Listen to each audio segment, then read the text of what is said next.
हाय। तो आज के वीडियो का एजेंडा है to discuss the question I receive this week. और आज का क्वेश्चन है how to make sure that things I am starting is actually meant for मी।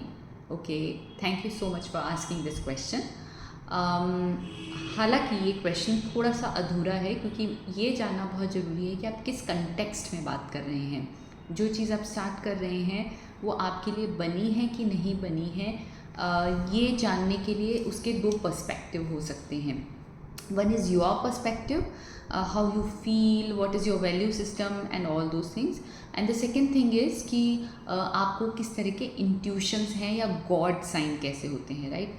सो सबसे पहले आपके पर्सपेक्टिव, ये जैसा आई सेड कि हम ये किस कंटेक्स्ट में बात कर रहे हैं, ये आपके करियर रिलेटेड बात हो रही है या आपके रिलेशन रिलेटेड बात हो रही है, किसी और चीज़ के बारे में बात हो रही है, ये हमें जानना ज़रूरी है। But in all the things, अगर हम ब्रॉड वे में आंसर की बात करें तो द थिंग इज़ कि जितना हम चीज़ के साथ इन्वॉल्व होते हैं हमें क्लैरिटी आती जाती है। सो ऐसा कभी भी नहीं होता कि हम जब कोई चीज़ स्टार्ट कर रहे हैं तब हम वेरी क्लियर वेरी श्योर हों कि वो चीज़ हमारे लिए बिल्कुल सही है। But the moment we start engaging with the things, जब हम उसके साथ धीरे धीरे वर्क करते हैं तब हमें पता चलता जाता है। It's just like a layer of onions. एक लेयर आप पील ऑफ करते हो तब आप उसका नेक्स्ट लेयर पता पड़ती है, और फिर जब आप नेक्स्ट लेयर को पील ऑफ करते हो तब आपको उसकी नेक्स्ट लेयर पता पड़ती है, और हर लेयर के साथ आपको क्लैरिटी आती जाती है कि is this meant for you और नॉट। सो एनी टाइम अगर आपको उस काम को करने में खुशी मिलती है या वो आपके वैल्यू सिस्टम से मैच करता है, या आपको उस काम करते समय ये नहीं पता पड़ता कि टाइम स्पेस क्या हो रहा है, मतलब you know devoted in that thing very much, plus if that thing can help you get good feedbacks, अगर लोग आपको admire करते हैं उस काम में and that comes to you naturally, जैसे naturally I can help others, naturally I have, या किसी को naturally people have more aesthetic sense, और जिनको aesthetic sense होता है वो घर को बहुत अच्छे से सजाते हैं या मेकअप बहुत अच्छे से करते हैं, या and people start giving you feedback, why don't you do it professionally, right. या फिर you can solve problem of others, या फिर you can monetize that work. अगर इनमें से किसी भी चीज़ में वो फिट बैठता है that means that is meant for you. The other thing is कि जब आप उसके साथ काम करते हैं तब आपको पता पड़ता है। So I would like to share my story. When I did my post graduation तो मैंने नॉन क्लिनिकल ब्रांच सेलेक्ट करी। I was also not aware कि मैं उसको कितना अच्छे से करूँगी, बट दैट वॉज श्योर कि ये बूमिंग ब्रांच है, फ्यूचर इसी ब्रांच का है, लोग इस ब्रांच में, this branch can help many other people. But as soon as I went into it, I मैंने अपना कोर्स कंप्लीट किया, मैंने 3 जॉब्स चेंज करे, मैंने एक एक्स्ट्रा कोर्स किया, but somehow that was not matching with my frequency. So I have given almost 5 to 7 years to that branch, पर वो मेरे वैल्यू सिस्टम से मैच नहीं कर रहा था।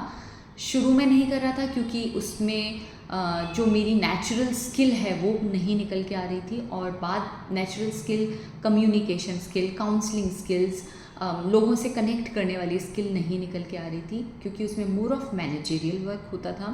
एंड देन उसके बाद later on when I got my little kids, तो उसके टाइमिंग्स मुझे सूट नहीं कर रहे थे, that way it was not matching with my value system, क्योंकि 9 to 5 का job I can't afford that, right. So that made me decide कि नहीं, I need to shift.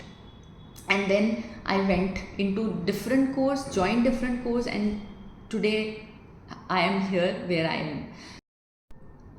And so this is how जब आप चीज़ों के साथ interact करते हो और आप उस पर काम करते हो तब आपको चीज़ों में ज़्यादा क्लैरिटी आती जाती है। So one very important thing is clarity always comes with engagement.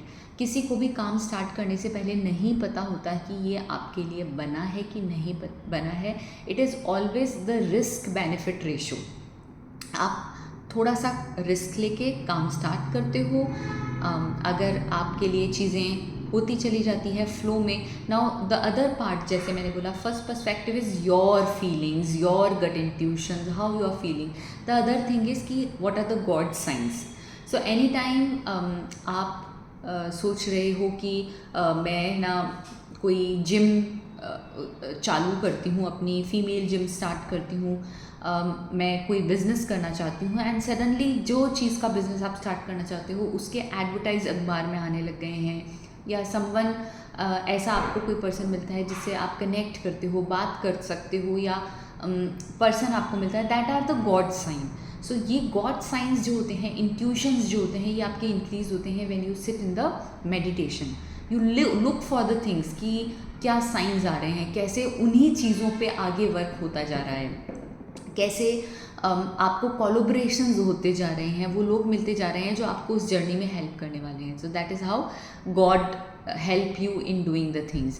So anytime when I start any new thing, I would like to do the trial part.